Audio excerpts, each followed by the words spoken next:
Hey guys, my name is Anuj Kumar Sharma and welcome to अपनी कक्षा। और आज से हम स्टार्ट करने वाले हैं ऊप्स। ठीक है, ऊप्स मतलब ऑब्जेक्ट ओरिएंटेड प्रोग्रामिंग सिस्टम। तो यार ऊप्स जो होते हैं वो काफ़ी इंपॉर्टेंट होते हैं, ये इंटरव्यूज में पूछे जाते हैं काफ़ी ज़्यादा। और इसके अंदर बहुत सारे इंपॉर्टेंट कंसेप्ट्स होते हैं। तो जावा के अंदर अभी तक हम लिखते आ रहे हैं कि पब्लिक, स्टैटिक, वॉइड, मेन। ठीक है, अभी हम कीवर्ड्स लिखे जा रहे हैं। मैंने आपको कहा था अभी लिखते चलो, इनको बाद में सीखेंगे। तो वो अब हम सीखने का टाइम आ गया कि हर कीवर्ड का मतलब क्या है, यहाँ पे वो क्यों यूज़ हो रहा है। तो अब से हम ऊप स्टार्ट करने वाले हैं। तो ऊप्स के अंदर जितने भी आपके कंसेप्ट्स होते हैं, आपके इनहेरिटेंस, पॉलीमॉर्फिज्म और एब्स्ट्रैक्शन, इनकैप्सुलेशंस और भी काफ़ी कुछ होगा यार ऊप्स के अंदर। तो वो हम सब कुछ जानेंगे। सारे जो कीवर्ड्स अभी तक हमने छोड़ दिए हैं उन सब के बारे में पढ़ेंगे। ठीक है, तो ऊप स्टार्ट करते हैं। तो आप यहाँ पे देख रहे होगे ये ऊप्स है। तो सबसे पहले आज की वीडियो हम जानेंगे क्लासेस और ऑब्जेक्ट्स ये क्या होते हैं। तो मेन पिलर्स ऊप्स के जो होते हैं वो क्लासेस एंड ऑब्जेक्ट्स होते हैं। उसके बाद फिर आपके जो चार कंसेप्ट्स होते हैं उसके अंदर वो होते हैं इनहेरिटेंस, पॉलीमॉर्फिज्म, एब्स्ट्रैक्शंस, इनकैप्सुलेशंस, और इनके अराउंड काफ़ी सारी चीज़ें रिवॉल्व करती हैं। उन सब के बारे में जानेंगे। ठीक है, तो स्टार्ट करते हैं यार ऑब्जेक्ट के बारे में। तो जब ये कोर्स स्टार्ट हुआ था तभी मैंने कहा था कि जावा जो होती है वो एक ऑब्जेक्ट ओरिएंटेड प्रोग्रामिंग लैंग्वेज है। ठीक है, उस टाइम पे मैंने कहा था आपको कि जावा ऑब्जेक्ट ओरिएंटेड लैंग्वेज क्यों है, क्योंकि ये जो रियल वर्ल्ड के जो प्रॉब्लम्स है उनको काफ़ी ईजिली टैकल कर सकती है। जैसे आप रियल वर्ल्ड के अंदर किसी भी चीज़ को देखोगे वो एक ऑब्जेक्ट है।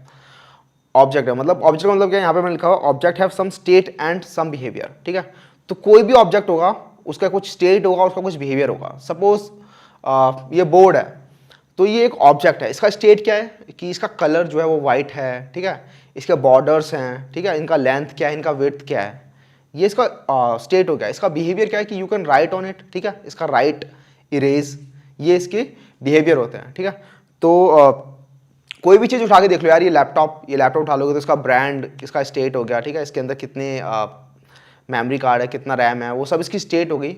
और फिर इसके कुछ बिहेवियर होगा कि you can write on it. ठीक है, और यू कैन डिस्प्ले। तो ये सारी चीज़ें जो है ये इसके बिहेवियर होते हैं। तो everything in a real world is an object. ठीक है, तो इसी तरीके से आपकी प्रोग्रामिंग के अंदर भी काफ़ी सारी चीज़ें होती है वो उनको ऑब्जेक्ट्स बना लिया गया है। इससे फ़ायदा क्या होता है यार, इससे फ़ायदा ये होता है कि आपका जो कोड होता है ना वो काफ़ी ह्यूमनली रीडेबल हो जाता है। मतलब समझने में काफ़ी आसानी होती है कि हाँ, क्योंकि आप डे टू डे लाइफ में ऑब्जेक्ट्स का डील कर रहे हो, तो प्रोग्रामिंग के अंदर भी आप ऑब्जेक्ट्स का डील करोगे। ठीक है, तो ऑब्जेक्ट्स जो होते हैं वो ऊप्स का काफ़ी फंडामेंटल पार्ट होता है। ठीक है, ऑब्जेक्ट ओरिएंटेड प्रोग्रामिंग लैंग्वेज का मतलब समझ में आ रहा है, ऑब्जेक्ट वहाँ से आया है। तो objects have some state and some behaviour, ये समझ में आ गया होगा। जितने भी आपके ऑब्जेक्ट्स होते हैं प्रोग्रामिंग के अंदर भी, जितने भी आपके ऑब्जेक्ट्स होंगे उन सब का कुछ ना कुछ स्टेट होगा और उनका कुछ ना कुछ बिहेवियर होगा। आगे जानेंगे इन सब के बारे में। An object can be defined as an instance of a class. तो अभी क्लास के बारे में बाद में बात करेंगे, बट क्लास के जब भी आप एक ऑब्जेक्ट बनाते हो, आपके पास एक क्लास होती है, उसके आप मल्टीपल ऑब्जेक्ट्स बना सकते हो। सपोज आपके पास एक क्लास है, ये एक क्लास है, लेट्स से कैट। ठीक है, कैट नाम की एक क्लास है। अब इसकी आप मल्टीपल कैट्स बना सकते हो। तो ये तो आपकी क्लास है और इस क्लास का यूज करके आप मल्टीपल ऑब्जेक्ट्स बना सकते हो। ठीक है, मल्टीपल कैट्स बना सकते हो। ये एक एक्चुअल कैट नहीं है, यहां पे कोई कैट ही नहीं है। जब तक ये क्लास है ये कोई कैट नहीं है, बट जैसे इसके ऑब्जेक्ट्स बन जाएंगे अब वो एक्चुअल कैट होगी। ठीक है, सपोज ये कैट 1 है, अब इस कैट, और ये कैट 2 है, कैट 3 और कैट 4। तो ये जो चारों होंगी ये कैट, अलग अलग कैट्स हैं। ठीक है, अब इस कैट के अंदर, हर कैट के अंदर कुछ प्रॉपर्टीज होती है और कुछ बिहेवियर होता है। तो लेट्स से इस कैट की प्रॉपर्टी क्या है कि इसके पास फर है कि नहीं है। ठीक है, और इसका कलर क्या है, इसकी ब्रीड क्या है। तो ये इस कैट की प्रॉपर्टीज हो गई। ठीक है, इसकी स्टेट हो गया कि इसकी ये डेफिनेट स्टेट है। तो हर कैट, जितने भी आपकी कैट्स होंगी उनका कुछ अलग अलग कलर होगा, उनका कुछ अलग होगा, ब्रीड होगी। ठीक है, तो उस तरीके से आपने मल्टीपल ऑब्जेक्ट्स बना लिए, इन सभी की कुछ ना कुछ स्टेट है। तो इस कैट का अपना अलग कलर है, इसका सपोज ब्राउन है, और इस कैट का वाइट है, इस कैट का ब्लैक है। तो ये इन सब के बिहेवियर हो गए, सॉरी ये सब इन सब की स्टेट हो गई। अब इनका बिहेवियर क्या हो गया, जैसे cat, they can walk, right, they eat, right, they sleep, they purr. So these are the behaviors. तो बिहेवियर्स आप देख रहे हो कि मैंने इनके आगे पैरेंथेसिस लगा रखा है, इसके बारे में बाद में देखेंगे कि पैरेंथेसिस क्यों लगा रखा है, इसका मतलब क्या है।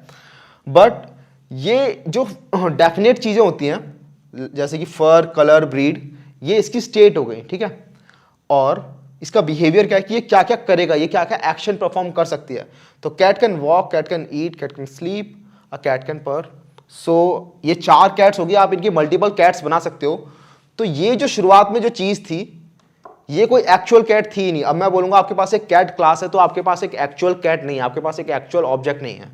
बट आप क्या करोगे, आप बोल दो कि ये कैट है, इसकी ये प्रॉपर्टीज होती हैं और इसके ये बिहेवियर होते हैं। तो आप ऐसा करो, मैं आपको ये दे रहा हूँ, आप इससे जितनी मर्जी कैट्स बना लो, ठीक है। जैसे मशीन होती है ना, नोट छापने की मशीन होती है, वो नोट छापने की मशीन एक नोट थोड़ी ना होती।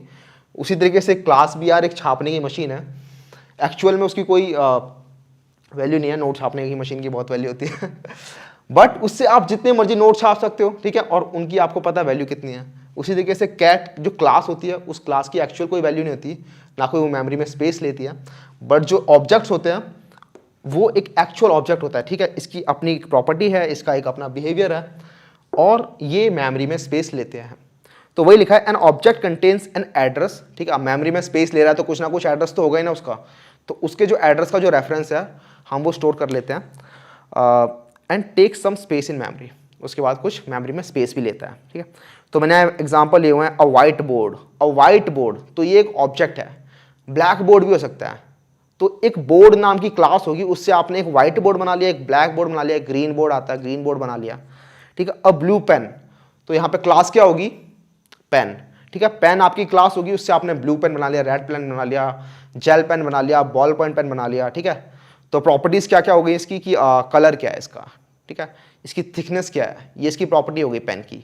उसके बाद इसका बिहेवियर क्या होगा, इट कैन राइट, ठीक है। तो राइट इसका बिहेवियर है कि ये राइट, इसे लिख सकते हो आप अल मैक लैपटॉप। अ मैक लैपटॉप, तो एक मैक लैपटॉप एक ऑब्जेक्ट है, बट जो लैपटॉप होता है वो एक क्लास होती है। उस लैपटॉप क्लास से आप जितने मर्जी आप लैपटॉप बना सकते हो। एक डेल का लैपटॉप बना सकते हो, उसका कुछ अलग डायमेंशन होगा, उसका कुछ अलग ब्रांड होगा, ठीक है। उसका भी बिहेवियर वही होगा जो सबके पास होता है, उसके पास भी डायमेंशन होगी जो सबके पास होगी, बस डायमेंशन अलग अलग होगी, ठीक है। समझ में आ गया।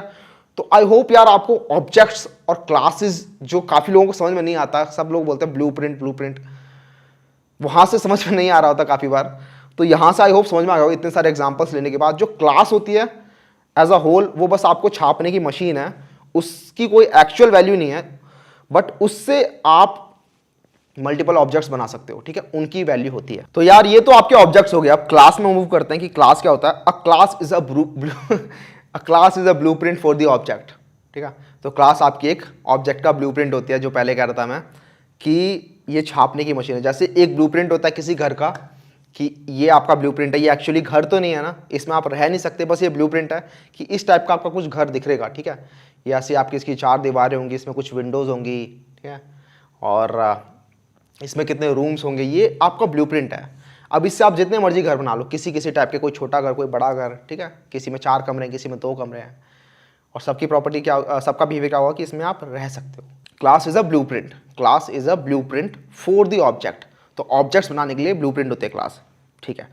It is a logical entity, तो जैसे मैंने पहले बताया था कि ये मेमोरी में कोई स्टोर नहीं होती। ये एक्चुअल, ये कैट जो मैंने यहाँ लिखी है, ये कैट एक एक्चुअल कैट नहीं है, इट्स अ लॉजिकल एंटिटी, ठीक है। ये लॉजिकल एंटिटी है, ये एक्चुअली में एग्जिस्ट नहीं करती। ऑब्जेक्ट्स एग्जिस्ट करते हैं, ऑब्जेक्ट्स मेमोरी में स्पेस लेते हैं, ऑब्जेक्ट का एक एड्रेस होता है। So class doesn't consume any space, तो क्लास स्पेस नहीं लेती, बता ही दिया।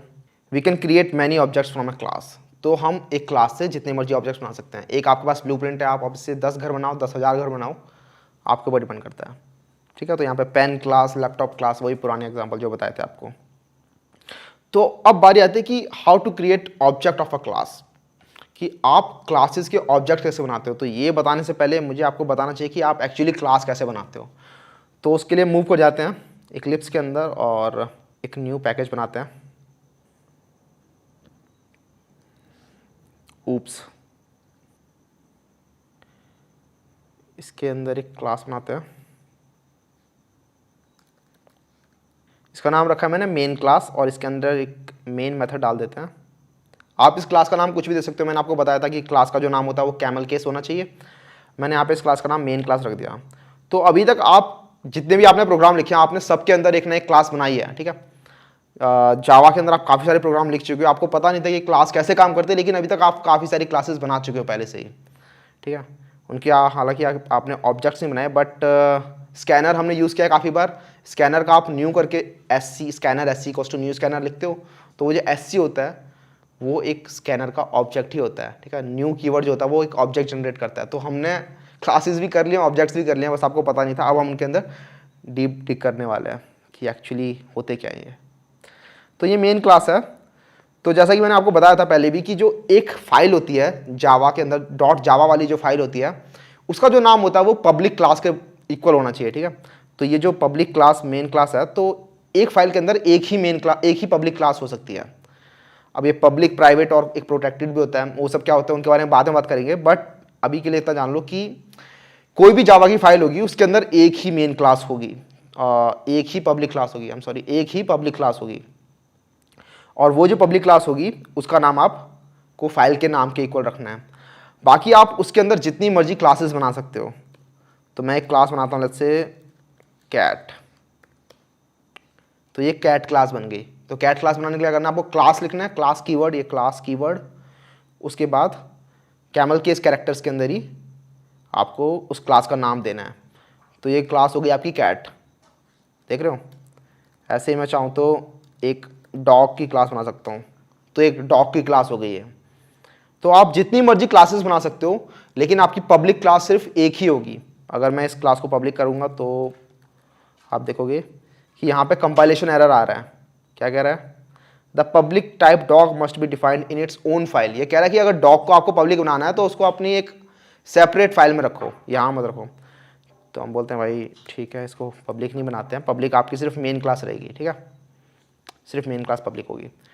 ओके, तो ये तो हो गई क्लास। अब मैंने आपको कहा था कि क्लास के अंदर आप एक स्टेट डाल सकते हो। ये क्लास है, ये कैट क्लास है, इसके अंदर फर, कलर, ब्रीड, ये इसकी स्टेट है, और वॉक, ईट, स्लीप, पर, ये सारी सारी इसकी बिहेवियर्स हैं।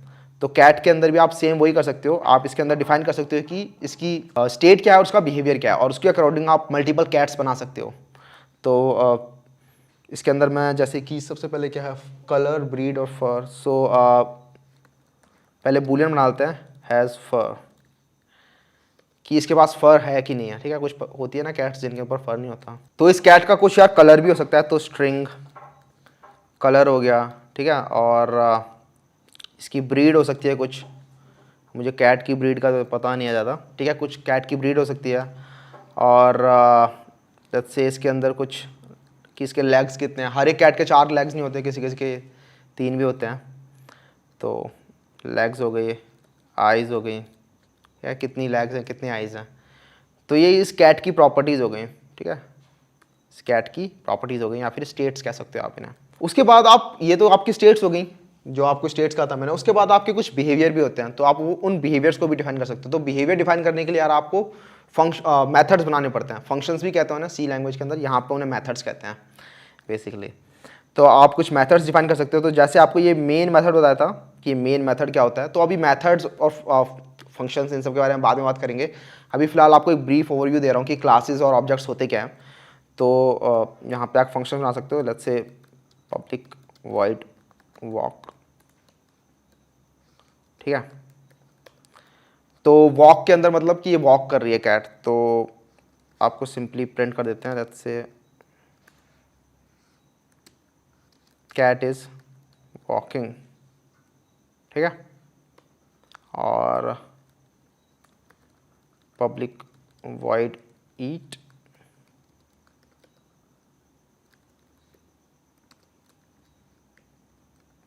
कैट इज ईटिंग, ठीक है। तो इसी तरीके से आपकी मल्टीपल बिहेवियर हो सकते हैं यहाँ पे, वॉक, ईट, स्लीप, जितने मर्जी आप डाल सकते हो। तो ये आपका एक ऑब्जेक्ट के लिए आपकी क्लास तैयार हो गई है। देख रहे हो, ये क्लास आपकी कैट क्लास है। अब आप इससे मल्टीपल ऑब्जेक्ट्स बना सकते हो, और हर ऑब्जेक्ट की कुछ प्रॉपर्टीज़ होंगी, अपनी अलग अलग प्रॉपर्टीज़ होंगी, और उनके कुछ बिहेवियर होंगे जो आपने यहाँ डिफाइन करते हैं कि वॉक कर रही है या ईट कर रही है, ठीक है। तो अब क्लास का ऑब्जेक्ट कैसे बनाना है उस पर वापस आते हैं। तो अब आपको क्लास तो बना लिया आपने, अब आपको उसका ऑब्जेक्ट बनाना है कि अब ये तो डमी था, ये तो ब्लूप्रिंट था, अब इससे एक्चुअल जो मीनिंगफुल चीज़ है वो कैसे बनानी है। तो उसका तरीका क्या होता है यार, पहले क्लास का नाम लिखते हैं हम, उसके बाद ऑब्जेक्ट का नाम equals to new keyword use करते हैं, न्यू, उसके बाद उसी क्लास का नाम, ठीक है, और पैरेंथेसिस है बाद में, ये पैरेंथेसिस लगाना बहुत इंपॉर्टेंट है, उसके बाद ये सेमीकोलन।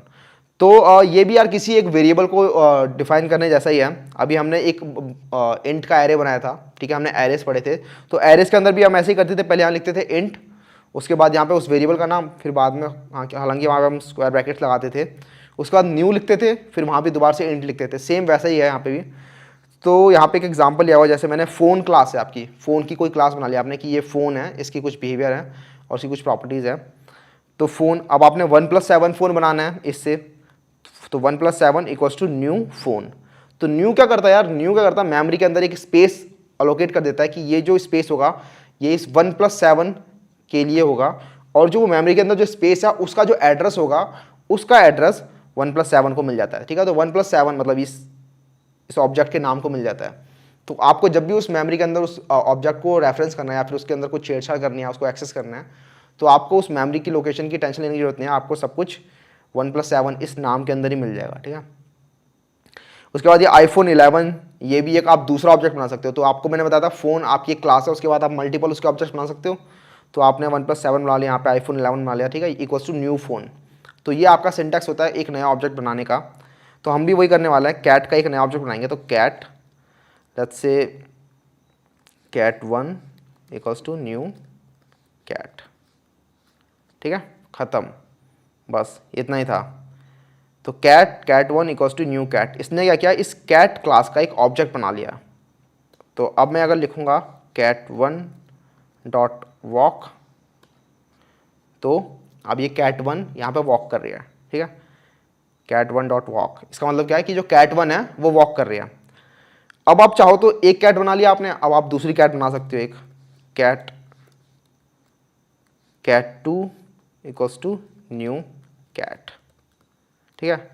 अब आपने दूसरी कैट बना ली एक, अब इस दूसरी कैट को भी वॉक करा दें या इस दूसरी कैट को ईट करा देते हैं, cat2 डॉट ईट। तो cat1 is walking at cat2 is eating. अगर इससे हम रन करेंगे इस प्रोग्राम को, तो आप यहाँ पे देखोगे cat is walking and cat is eating. तो ये पहली वाली लाइन के लिए cat1 डॉट वॉक, तो डॉट लगाना है अगर आपको कोई भी फंक्शन उसका एक्सेस करना है, तो डॉट लगाना है, और उसका बिहेवियर क्या है, वॉक है, तो cat1 के लिए वॉक हो गया और cat2 के लिए ईट हो गया। तो जैसे मैंने डॉट वॉक लिखा, तो ये वाला जो वॉक वाला फंक्शन है, इसके अंदर जो भी लिखा होगा वो एग्जीक्यूट होने लग जाएगा। तो यहाँ पे लिखा है कैट इज़ वॉकिंग, तो यहाँ पे कैट इज़ वॉकिंग लिखा आ रहा है। cat2 डॉट ईट लिखा तो उसका ईट वाला फंक्शन एग्जीक्यूट हो जाएगा, ठीक है, कैट इज़ ईटिंग। तो ये तो अगर आपका बिहेवियर, इसको बिहेवियर को अगर आपको छेड़ना है, बट अगर आपको इसी प्रॉपर्टीज़ के साथ कुछ काम करना है, तो लेट्स से आपको डिस्क्रिप्शन चाहिए, पब्लिक वॉइड डिस्क्रिप्शन, कि आपकी कैट एक्चुअली है कैसी, ठीक है, आपकी कैट कैसी है। तो आप लिखोगे कि माई कैट हैज़ लेग्स, तो कितने लेग्स हैं, तो यहाँ पे आ जाएगा, ठीक है, ये लेग्स एक्चुअली ये वाला लेग्स आ रहा है कि कितने लेग्स हैं उसके, एंड आइज, तो ये मैंने क्या किया, यहाँ पे स्ट्रिंग के अंदर मैंने आपको बताया था कि जो स्ट्रिंग के अंदर जो प्लस वाला होता है वो कंकैटिनेशन होता है, ठीक है, प्लस वाला ऑपरेटर ओवरलोड किया हुआ है स्ट्रिंग के लिए हमने। तो आप ऐसे मल्टीपल स्ट्रिंग्स को जोड़ सकते हो यहाँ पे, तो स्ट्रिंग के बीच में आप इंटीजर भी डाल सकते हो, ऐसे करके आपको पहले ही बता दिया है। तो माई कैट हैज़ इतने लेग्स एंड इतनी आइज़, ठीक है। तो अभी अगर मैं यहाँ पे लिखूँगा, इसको ज़रा हम हटा देते हैं फिलहाल के लिए, तो cat1 dot description and cat2 dot description, तो अगर मैं इसको प्रिंट करूँगा तो देखते हैं क्या होता है। यहाँ लिखा है my cat has 0 legs and 0 eyes, my cat has 0 legs and 0 eyes, क्योंकि अभी तक आपने इस कैट की जो वैल्यूज़ है, इस कैट की जो प्रॉपर्टीज़ है, उनको अभी तक आपने डिफाइन नहीं किया है, अभी वो बाय डिफ़ॉल्ट 0 है। तो अगर इंटीजर होते हैं तो बाय डिफ़ॉल्ट 0 होते हैं, बूलियन होते हैं तो बाय डिफ़ॉल्ट आपके फॉल्स होते हैं, स्ट्रिंग होता है तो बाय डिफ़ॉल्ट आपके नल होते हैं।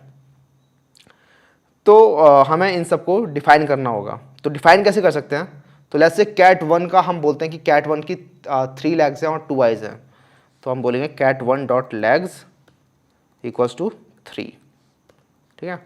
Cat one dot eyes equals to 2। तो इसने क्या किया, कैट वन को ढूंढा पहले। तो इस लाइन ने क्या किया, इस लाइन ने ढूंढा कैट वन को। मैंने बताया था कैट वन एक मेमोरी में एक स्पेस बन चुका है, तो वो ढूंढेगा कि ये मेमोरी के स्पेस के अंदर कैट वन कहाँ पर स्टोर है। वो स्पेस से कैट ढूंढ के लाया। उसके बाद डॉट लेग्स कि इस स्पेस में लेग्स कहाँ पर हैं, तो वो ढूंढेगा अच्छा यहाँ पर लेग्स हैं, तो लेग्स की वैल्यू को मुझे अपडेट करना है, लेग्स की वैल्यू को 0 से 3 पे करना है। तो यहाँ पे ये लेग्स हो गए 3।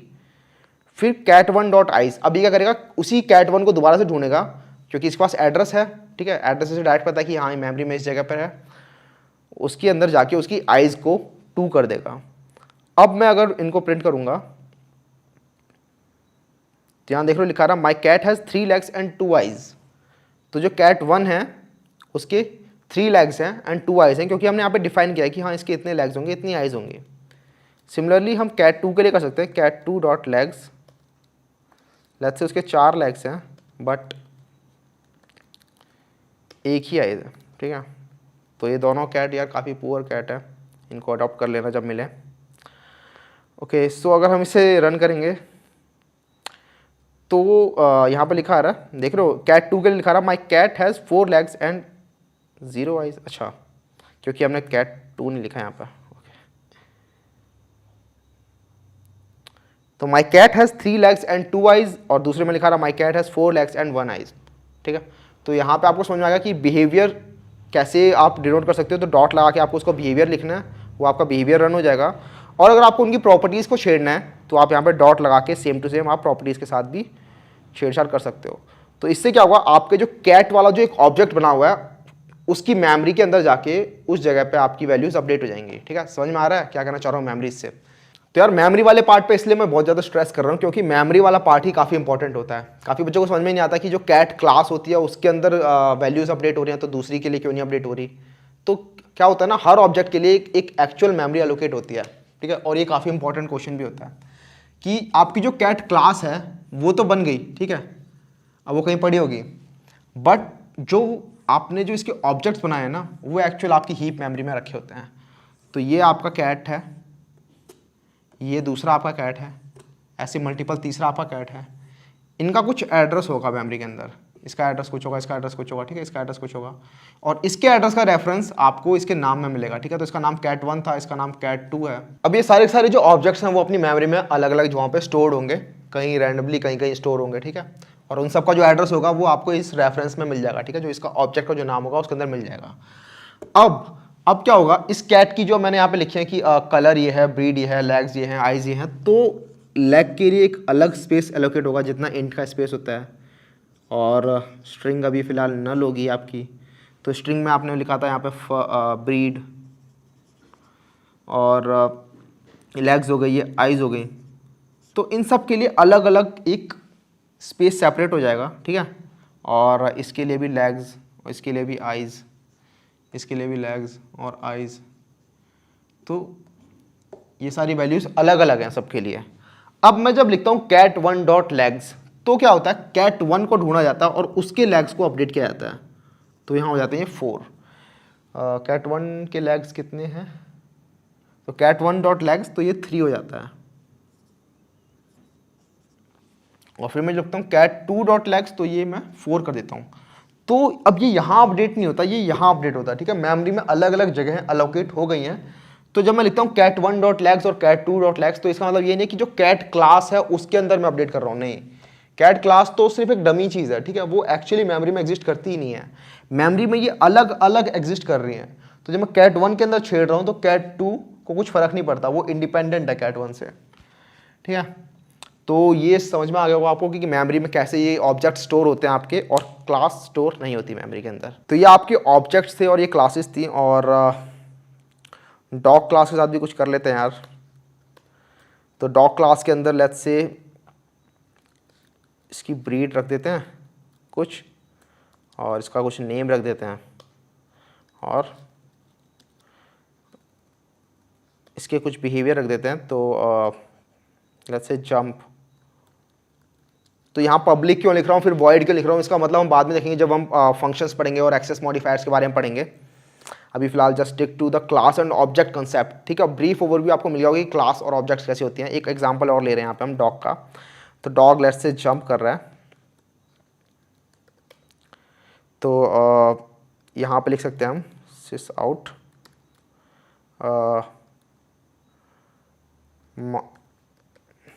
माई डॉग नेम जंप्ड, ठीक है। तो माई डॉग, उसके बाद जो नेम होगा उसका वो जंप्ड। और लेट्स से डिस्क्रिप्शन कि इस डॉग का क्या डिस्क्रिप्शन है, इस डॉग का क्या डिस्क्रिप्शन है। तो डिस्क्रिप्शन अगर आपको इस डॉग का लेना है तो आपको ऐसे एक्सेस करना पड़ेगा इसे कि माई dog name is name and its breed is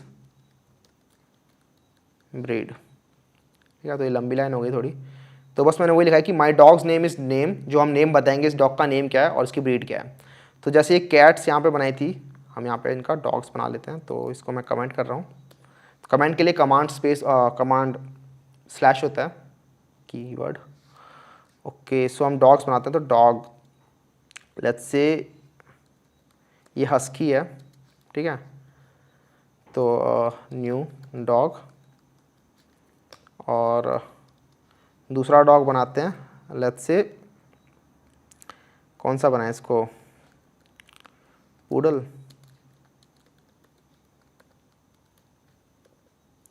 तो ये डॉग्स हो गए आपके, दो अलग अलग डॉग्स हैं। आप मल्टीपल बना सकते हो, 3 4 जितने मर्जी बना सकते हो। और हम इनको डिफाइन कर देते हैं कि हस्की की जो ब्रीड है वो होगी हस्की, ये थोड़ा नाम अच्छा हो सकता था। और इसका जो नेम होगा वो हो जाएगा लेट्स से ब्राउनी। और जो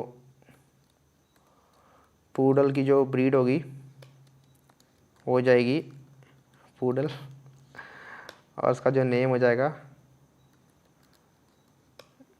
वो हो जाएगा, क्या रखें, मिस्टर मूलचंद जी।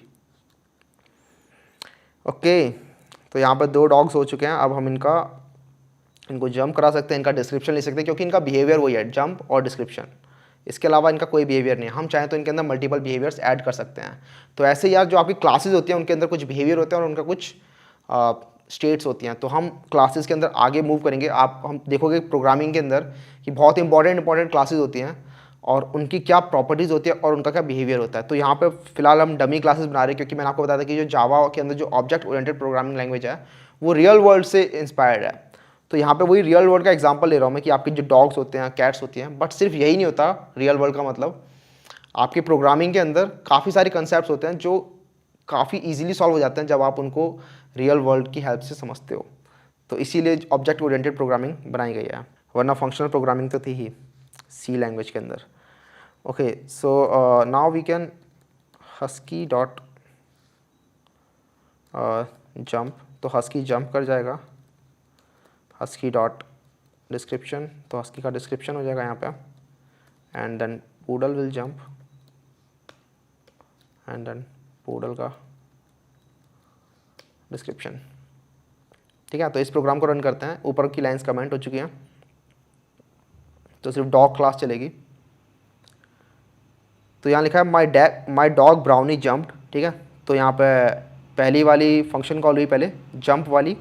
यहाँ लिखा था माई डॉग नेम जंप्ड, तो नेम हमने डिफाइन किया था कि इसका नेम जो होगा वो ब्राउनी होगा। तो माई डॉग ब्राउनी जंप्ड, और फिर उसके बाद लिखा है डिस्क्रिप्शन। तो डिस्क्रिप्शन पे क्लिक करोगे तो डिस्क्रिप्शन आपको यहाँ ले जाएगा। अच्छा, ये क्लिक कैसे कर रहा हूँ मैं, तो कमांड पे क्लिक करके, कमांड प्रेस करके या कंट्रोल प्रेस करके विंडोज़ के अंदर you just hover over this and click, आप उस फंक्शन पे जंप कर जाओगे डायरेक्ट। तो जंप पे जंप कर गए आप। तो माई डॉग नेम जंप्ड, उसके बाद दूसरा लिखा है डिस्क्रिप्शन। तो my dog's name is Brownie and its breed is husky.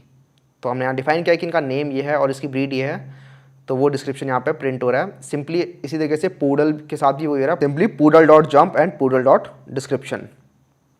तो my dog's name is mister Moolchand ji and its breed is poodle. समझ में आ गया होगा। तो ये आपके डिस्क्रिप्शन होते हैं, और सॉरी डिस्क्रिप्शन नहीं, ये आपके बिहेवियर होते हैं और कुछ आपकी प्रॉपर्टीज़ होती हैं। तो इसके अंदर और भी काफ़ी सारे कंसेप्ट आएंगे आपके, पब्लिक, स्टैटिक और प्राइवेट, ये सारे कीवर्ड्स के बारे में जानेंगे कि इनका मतलब क्या होता है और क्यों लिखा जाता है इनको। मतलब अभी तक तो बस रट लिया कि हाँ पब्लिक स्टैटिक वॉइड मेन लिखते हैं, ठीक है। आपके क्लासेस के अंदर आपका ये फंक्शन लगा दिया आपने, उसके बाद क्लासेस नॉर्मली ऐसे बना दी। तो अभी इनके आगे और भी काफ़ी सारे कंसेप्ट आएंगे आपके, कंस्ट्रक्टर्स, बहुत ही इंपॉर्टेंट कंसेप्ट आने वाले हैं अभी, ठीक है। तो उन सब के बारे में पढ़ेंगे ऊप्स के अंदर। और इंटरव्यूअर्स पॉइंट ऑफ व्यू से पढ़ेंगे कि इंटरव्यूअर जब ऊप्स के अंदर कुछ पूछता है तो वो क्या चीज़ आपसे पूछना चाहता है, तो उन सबको भी हम डिस्कस करेंगे इसके अंदर, ठीक है। तो आने वाली वीडियोस के अंदर हम बात करने वाले ऊप्स के अंदर और भी चीज़ों के बारे में, ठीक है। तो तब तक के लिए इनको प्रैक्टिस करते रहिए, और एरेज और स्ट्रिंग्स के जो क्वेश्चंस हैं उनको प्रैक्टिस करते रहना, ठीक है। लास्ट वीडियो में बता देता है कि कहाँ कहाँ से कैसे प्रैक्टिस करना है, how to practice like a pro, so वहाँ से प्रैक्टिस करना है, ठीक है। तो तब तक के लिए चलते हैं यार, see you, have a good day, bye.